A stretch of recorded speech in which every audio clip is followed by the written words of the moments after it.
سلام دوستای عزیزم، امروز در خدمتتون هستم با یک ویدیو جدید. من بعد از اینکه ویدیو قبلی رو ضبط کردم یه سری نکات یادم اومد که فراموش کرده بودم با شما در میون بذارم راجع به زایمان و چیزایی که شاید لازم باشه بدونین. گفتم که اول این ویدیو راجع به اونا صحبت کنم و بعدش یه سری چیزایی که فکر میکنم لازم هستش که همراه خودتون داشته باشین برای بیمارستان، برای زایمان، اونا رو هم باهاتون به اشتراک بذارم.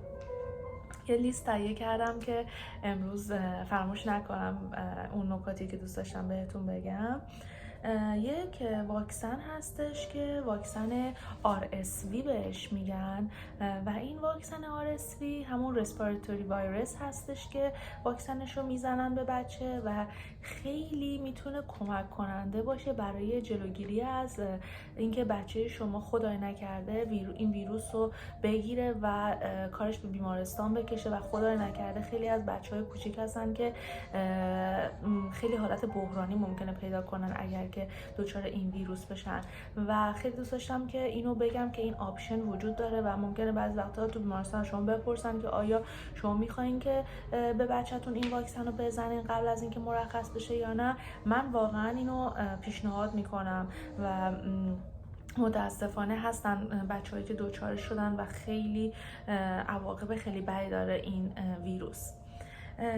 بعد یک نکته دیگه که میخواستم بگم این که توی بیمارستان وقتی که شما زایمان میکنین، اگه که مثلا زایمانتون به صورت سزارین باشه و یا بعض وقتا حتی ممکن افرادی که طبیعی زایمان کردن تولید شیرشون یا اینکه همون بهش میگن میلک لت داون، یعنی اینکه خارج شدن شیر از سینای مادر ممکنه که با چند روز تأخیر اتفاق بیفته و این خیلی طبیعی هست. بعضی از مادر ممکنه بین 4 تا 7 روز، بعضی حتی ممکنه بیشتر طول بکشه تا تولید شیر یا اون شیر لتان رخ بده. برای همین خود بیمارستان به شما ممکنه که این آپشن رو بده که شیر خشک هست که آماده هست و در بطری های از قبل آماده شده که به صورت یه بار مصرف هستش، این رو در اختیارتون قرار میده خود بیمارستان. ولی خب شما ممکنه بعضی یک روز مرخص بشین و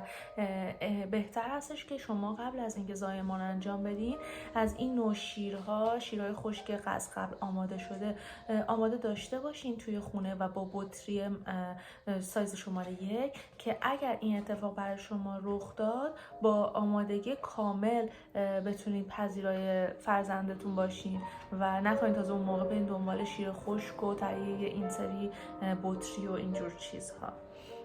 و برای خود بچه توی بیمارستان پوشک و پارچه یا به صورت قندا اینا رو بهتون میدن، ولی برای لباس شما چند دست لباس همراهتون داشته باشین برای کودکتون که مثلا آستین بلند باشه، شلوار، اینا رو همراهتون داشته باشین که کمک میکنه.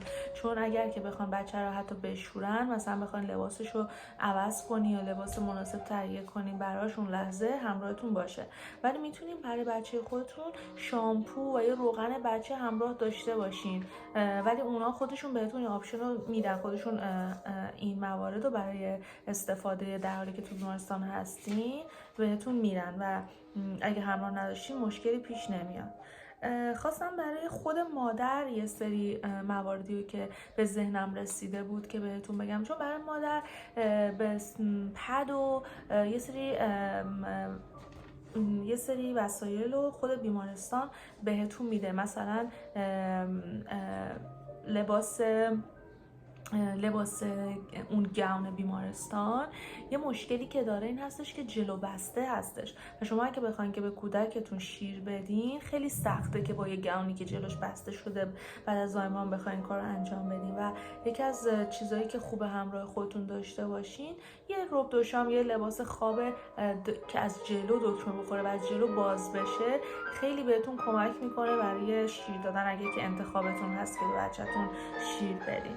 و همچنین برای اون تماس پوست به پوست که میگن خیلی توصیه میکنن که در ساعت‌های اولیه شما بچه خودتون رو روی پوستتون تماس بدین. این خیلی کمک میکنه که اگر که شما یه لباس جلو باز داشته باشین. و یه سری چیزای دیگه که شخصی هستن مثل حوله یا مثلا سشوار، معمولا بیمارستان سشوار در اختیارتون قرار نمیدن، اگه لازم دارین همراهتون داشته باشین، یا شامپو خودتون رو همراهتون داشته باشین. و دمپایی خیلی خوبه که همراه خودتون داشته باشین، برای اینکه اونجا با جورابای ضد لغزش که لیز نخورین بهتون میدن. ولی خب شما اگه جوراب خودتون رو دمپایی خودتون رو داشته باشین کمک میکنه که هم برای حموم هم برای راه رفتن توی اتاق راحت باشین. و اسپری درد یکی از چیزایی بودش که اگه که زایمانتون طبیعی هستش میتونه خیلی کمک کننده باشه.